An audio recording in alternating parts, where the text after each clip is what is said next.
That is some group of people, thousands. So nice. Thank you very much. That's really nice. Thank you. It's great to be at Trump Tower. It's great to be in a wonderful city, New York. And it's an honor to have everybody here. This is beyond anybody's expectations. There's been no crowd like this. And I can tell you, some of the candidates, they went in, they didn't know the air conditioner didn't work. They sweated like dogs. They didn't know the room was too big because they didn't have anybody there. How are they going to beat ISIS? I don't think it's going to happen. Our country is in serious trouble. We don't have victories anymore. We used to have victories, but we don't have them. When was the last time anybody saw us beating, let's say, China in a trade deal? They kill us. I beat China all the time. All the time.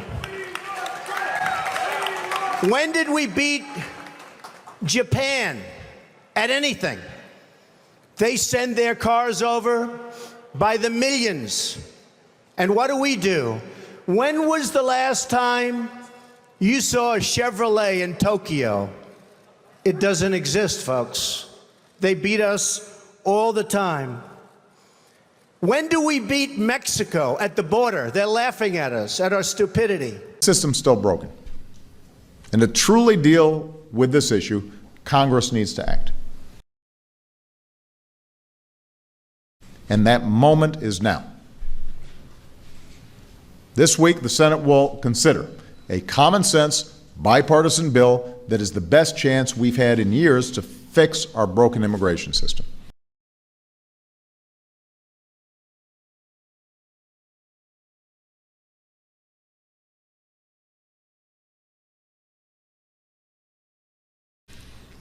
It will build on what we've done and continue to strengthen our borders.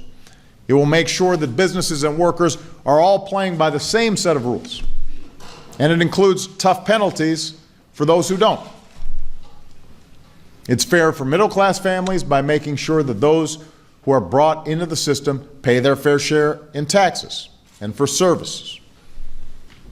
And it's fair for those who try to immigrate legally by stopping those who try to skip the line. It's the right thing to do. Now, this bill isn't perfect. It's a compromise. And going forward, nobody's going to get everything that they want. What does President Obama say about this bill or the one in the House that's being developed? President Obama would like to see it all one bill altogether because the concern is that a pathway to citizenship might not make it into a more piecemeal bill, because that's the real controversial part.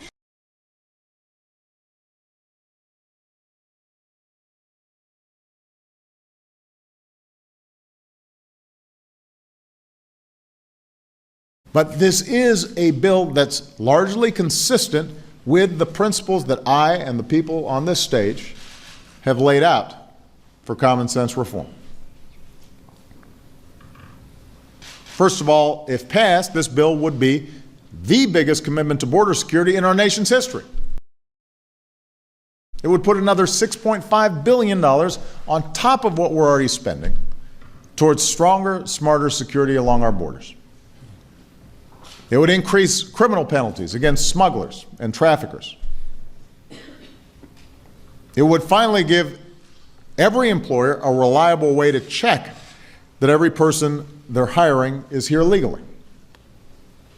And would hold employers more accountable if they knowingly hire undocumented workers. So it strengthens border security, but also enforcement within our borders.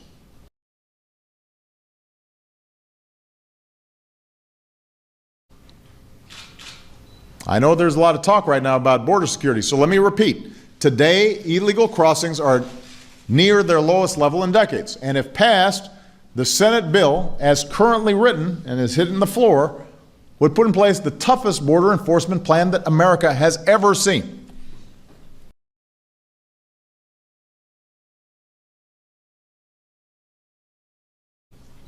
So nobody's taking border enforcement lightly.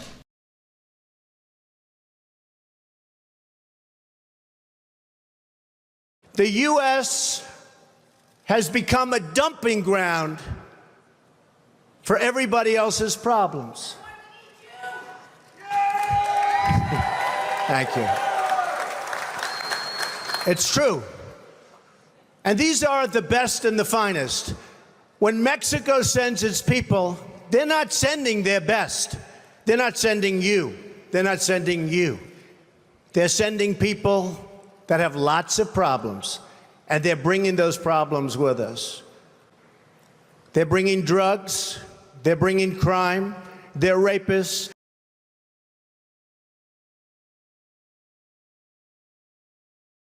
And some, I assume, are good people.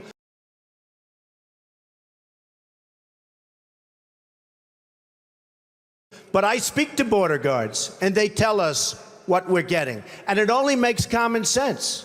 It only makes common sense. They're sending us not the right people. It's coming from more than Mexico. It's coming from all over South and Latin America, and it's coming probably from the Middle East. But we don't know, because we have no protection, and we have no competence. We don't know what's happening. And it's got to stop. And it's got to stop fast.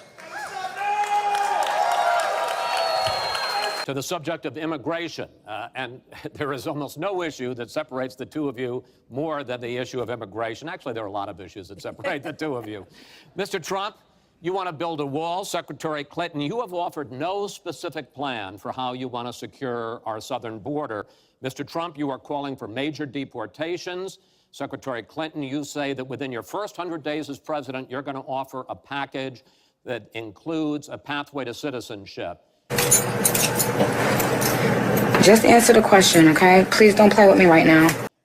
The question really is, why are you right and your opponent wrong?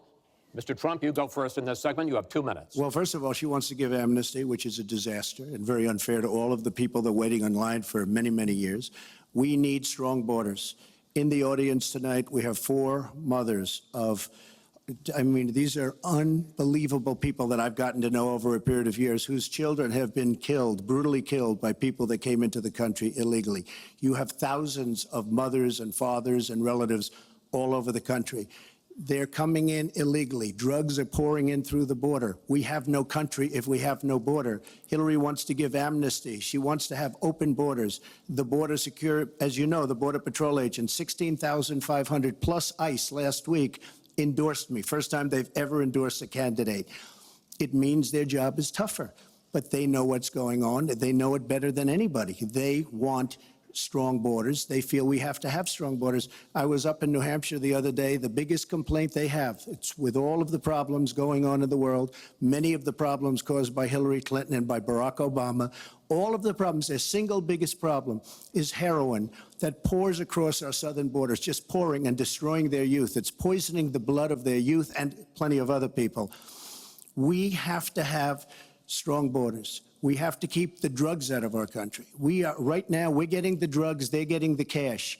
We need strong borders. We need we cannot give amnesty. Now, I want to build the wall. We need the wall. The Border Patrol, ICE, they all want the wall. We stop the drugs. We shore up the border. One of my first acts will be to get all of the drug lords, all of the bad ones. We have some bad, bad people in this country that have to go out.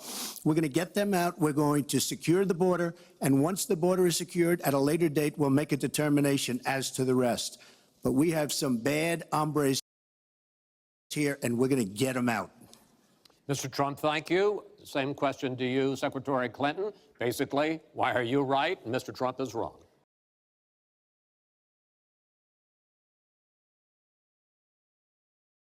Well, as he was talking, I was thinking about a young girl I met here in Las Vegas, Carla. Yes or no, do you think the American-born children of undocumented immigrants should be deported? Here's the story, very simple. Yes or no? When I don't give yes or no. It's not that easy. You know, for you it's easy. Let me tell you, not that easy.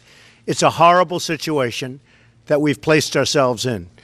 We have thousands and thousands of illegal immigrants in our country, not only taking jobs, but many of them are causing problems beyond belief. And you see that all over. We have to straighten out the problem with illegal immigration. It starts with getting the bad ones, you know, the gangs in, you saw it, the gangs in Baltimore. You know that, right? Did you see the people? You have illegal immigrants in many cases. In Chicago, illegal immigrants. The bad ones are getting out fast. Day one. If I win, day one of my presidency, they're getting out. You're right. I don't want to rip families apart. I don't want to be sending parents away from children. I don't want to see the deportation force that Donald has talked about in action in our country. A Guatemalan mother reunited with her daughter, but only after filing suit. This as the Trump administration itself was in court today, pushing to delay the reunification of thousands of other immigrant children. Health and Human Services refusing to say exactly how many there are. Secretary Alex Azar now saying under 3,000, possibly 1,000 higher than he said just 9 days ago. There's absolutely no confusion on our part. The administration is now also confirming they are using DNA tests to determine who each child is. This is outrageous. This is not what America should be standing for. Meanwhile, the president doubling down on his call for deportations without due process, tweeting, "Tell the people out and they must leave." We have 11 million undocumented people. They have 4 million American citizen children, 15 million people. He said as recently as a few weeks ago in Phoenix that every undocumented person would be subject to deportation. Now, here's what that means. It means you would have to have a massive law enforcement presence, where law enforcement officers would be going school to school, home to home, business to business, rounding up people who are undocumented. And we would then have to put them on trains, on buses to get them out of our country. I think that is an idea that is not in keeping with who we are as a nation. I think it's an idea that would rip our country apart. I have been for border security for years. I voted for border security in the United States Senate. And my comprehensive immigration reform plan, of course, includes border security. But I want to put our resources where I think they're most needed, getting rid of any violent person, anybody who should be deported, we should deport them. When it comes to the wall that Donald talks about building, he went to Mexico. He had a meeting with the Mexican president, didn't even raise it. He choked, and then got into a Twitter war because the Mexican president said, we're not paying for that wall. The first thing is building a wall, which Mexico will pay for. Okay? We're going to build it. I know how to do it. It's going to be a real wall, not a toy wall like we have right now that's 10 feet tall, and it's a fence. So I think we are both a nation of immigrants and we are a nation of laws, and that we can act accordingly. And that's why I'm introducing comprehensive immigration reform within the first 100 days with a path to citizenship.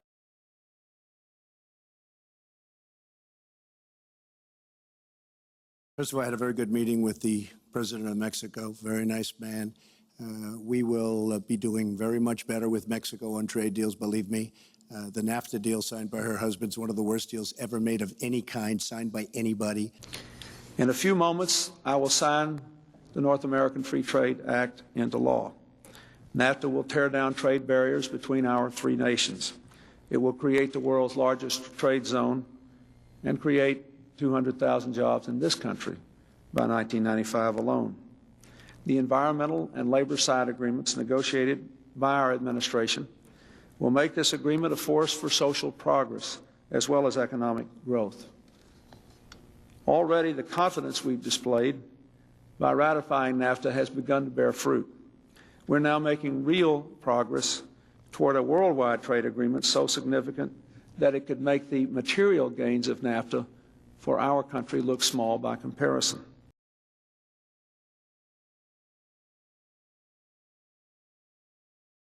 It's a disaster. Hillary Clinton wanted the wall.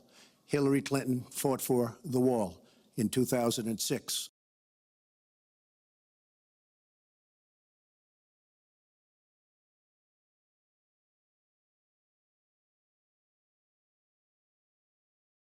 or thereabouts.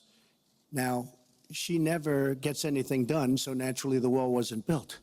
But Hillary Clinton wanted the wall. Well, let me. We let- are wait, a wait, country sir, let me- of laws. let We me- either let me- have, and by the way, No, wait. I'd like to hear from. but she I'd like said to hear one from. thing. I'd like to hear from Secretary Clinton.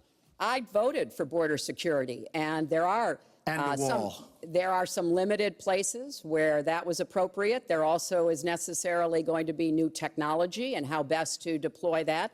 But it is clear when you look at what Donald has been proposing. He started his campaign bashing immigrants, calling Mexican immigrants rapists and criminals and drug dealers, that he has a very different view about what we should do to deal with immigrants. Now, what I am also arguing is that bringing undocumented immigrants out from the shadows, putting them into the formal economy will be good.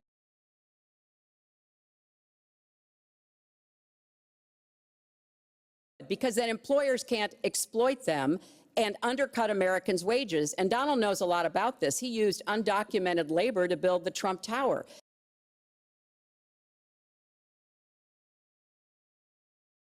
He underpaid undocumented workers, and when they complained, he basically said what a lot of employers do. You complain, I'll get you deported. I want to get everybody out of the shadows, get the economy working, and not let employers like Donald exploit undocumented workers, which hurts them but also hurts American workers.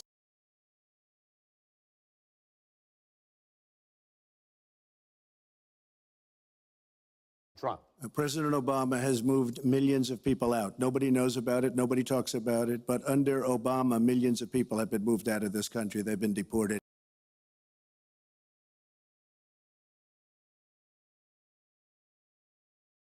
She doesn't want to say that, but that's what's happened, and that's what's happened big league.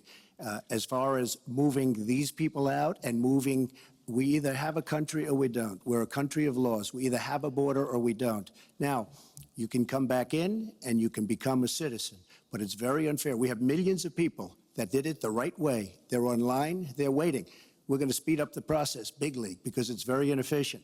But they're online and they're waiting to become citizens. Very unfair that somebody runs across the border, becomes a citizen. Under her plan, you have open borders. You would have a disaster on trade, and you will have a disaster with your open borders. But what she doesn't say is that President Obama has deported millions and millions of people just the way Secretary it is. Clinton, I want to. We will not have open borders. Well, let me that is a rank mischaracterization. Secretary.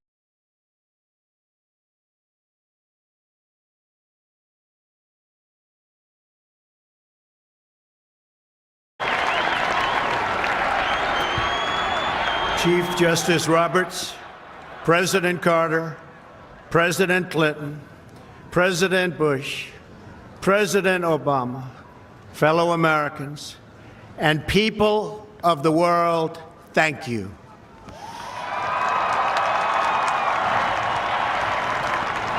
We, the citizens of America, are now joined in a great national effort to rebuild our country and restore its promise for all of our people. Together, we will determine the course of America and the world for many, many years to come. We will face challenges. We will confront hardships, but we will get the job done. Every 4 years, we gather on these steps to carry out the orderly and peaceful transfer of power. I am not allowed to say what's going to happen today because everyone's just going to have to watch for themselves. But it's going to happen. Something's going to happen.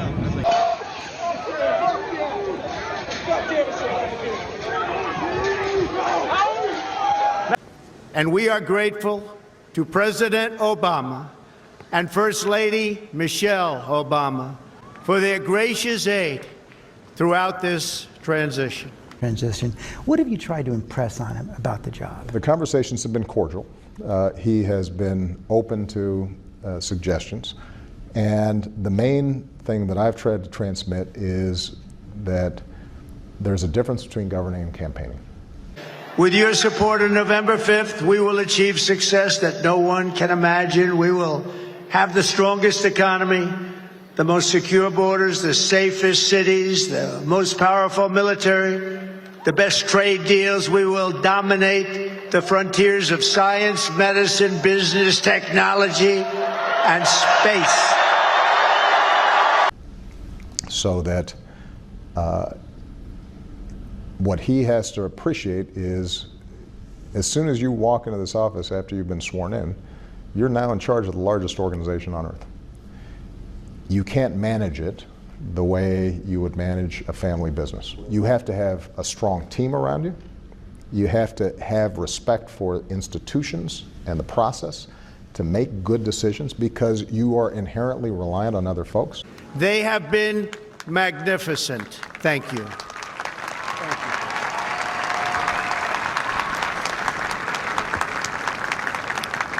Today's ceremony, however, has very special meaning, because today we are not merely transferring power from one administration to another or from one party to another, but we are transferring power from Washington, D.C., and giving it back to you, the people.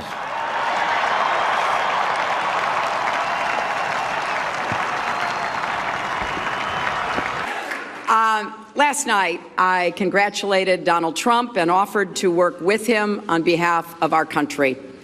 I hope that he will be a successful president for all Americans. This is not the outcome we wanted or we worked so hard for, and I'm sorry that we did not win this election for the values we share and the vision we hold for our country. But I feel